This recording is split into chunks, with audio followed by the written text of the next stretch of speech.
So I thought I'd shoot a little bit of the packing here just to give you a sense of what I'm attempting to do. This is the crate. The crate is 54 inches high. The piece is 45, so I have plenty of head space, although it doesn't quite look like it, but there is. It's 40 inches wide and it's 48 inches tall. Basically, it's 1x2, though the hardware store shorted me, I think, the hardware lumber yard, because these are actually only 5/8 inch thick. How's that a 1x2? In any case, plywood paneling and a few corner braces scattered around, and this is the front here, and there'll be a corner brace put in like this to help shore up this side, and then the plywood on top. So the piece actually just barely fit out of the basement. It's 34 inches deep now with all the padding, and the doorway was 34 inches wide, so it just squoze through. And actually, because I built the crate with 3 inches extra space on all sides, thinking that would give me plenty of space to drop in a foam barrier that I would epoxy in place that would then keep this from shifting, so I wouldn't have to add peanuts. This was my original thought. This is the flying tower here. But now that it's been bulked out with the styrofoam, and I'll explain that in a second, it's actually a little bit tighter than that. So I've got an alternative in mind for how to finish the packing. To explain a little bit about what I've done here, what I did is I cut foam and placed it against every flat surface that I could get access to, so that when the bubble wrap went around it, it would press against the flat surfaces of the piece rather than against any of the points.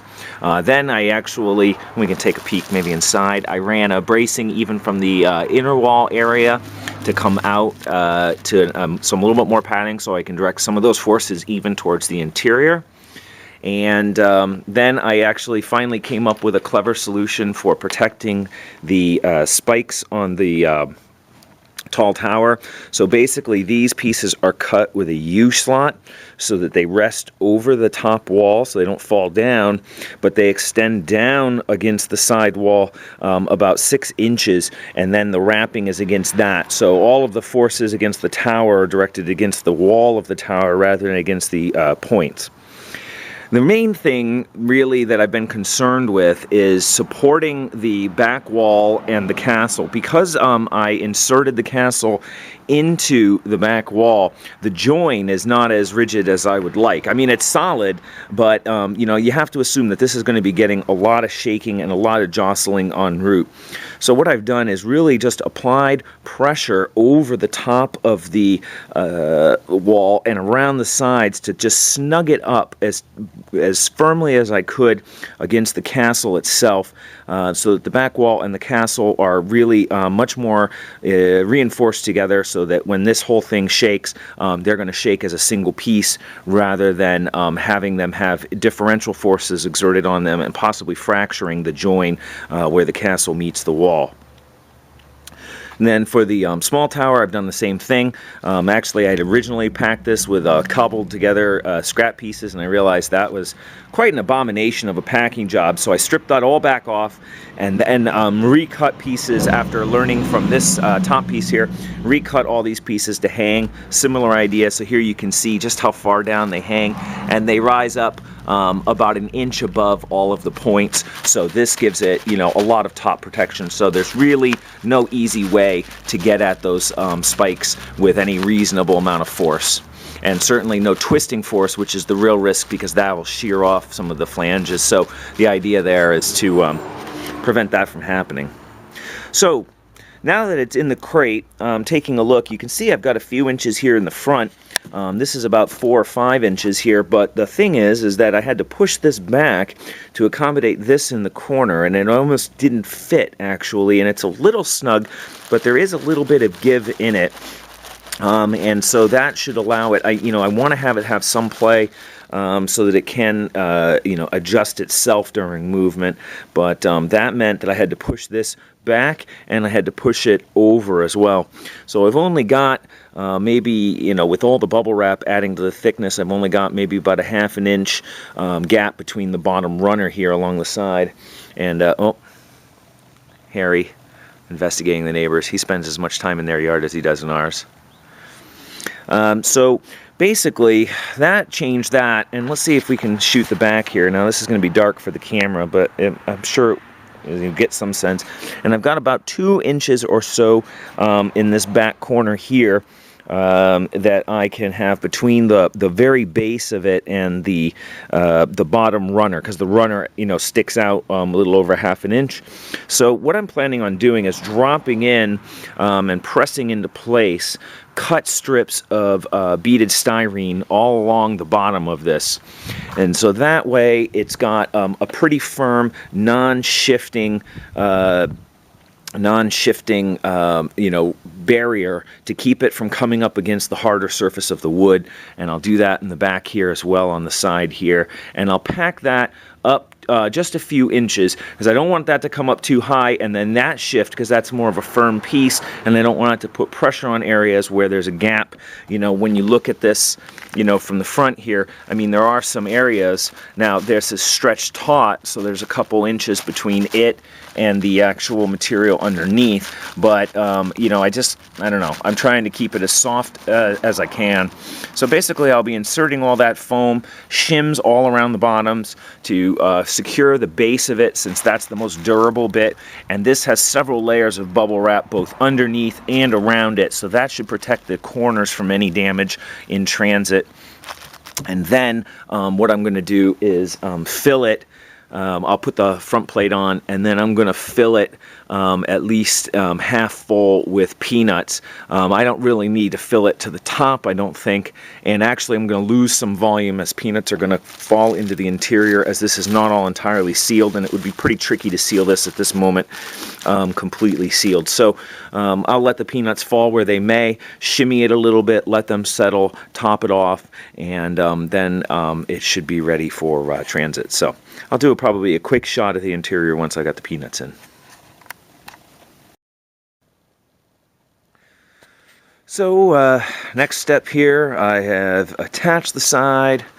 I put in a couple more corner braces, just because this wood is, these are a little thin, so I figure a little more structural support, it can't hurt. Anything that, if this gets crunched, it's doom anyway. But just to explain what I've done here, so along the sides, I had a ton of scraps from this project, piles and piles of off-cut foam. So what I've done is I've thrown those in. Now, actually below these are a few more carefully placed pieces that are actually flat against the base. But I just chucked in a bunch so that they are the least likely. This is going to be a crazy video. This is very atypical. But anyway, because they're solid, and these pieces down here are actually just slightly squished in there, wedged in a little bit, these aren't going to shift the way peanuts could. So I really think I've got a pretty good system here to prevent this from meeting the edge of this, which is, just because this is rigid and the beaded styrene is relatively soft. So that should provide a little give and a little vibrational, flexibility there. And in the front here, well, actually, let's see if I can shoot that from the side here. There we go. So what I did is I had a couple curved offcuts from my original wall prototypes way back, and they just actually fill this corner pretty nicely. So I've stacked a few of those in here to keep this from shifting to the front here, this being the front. So that way, and then I've actually used a few more offcuts. You can see them here to bulk that out, and again to add some down there as well, so that this can't shift to the front it can't shift over, and that should protect this tower here from this, shifting over and crunching it. It should be packed well enough on its own, but because there's a little bit more, sort of inertial mass here, I don't want to see it shifting to the side. So it should be prevented from shifting that way, and it should be prevented from shifting that way. So this should be relatively stable.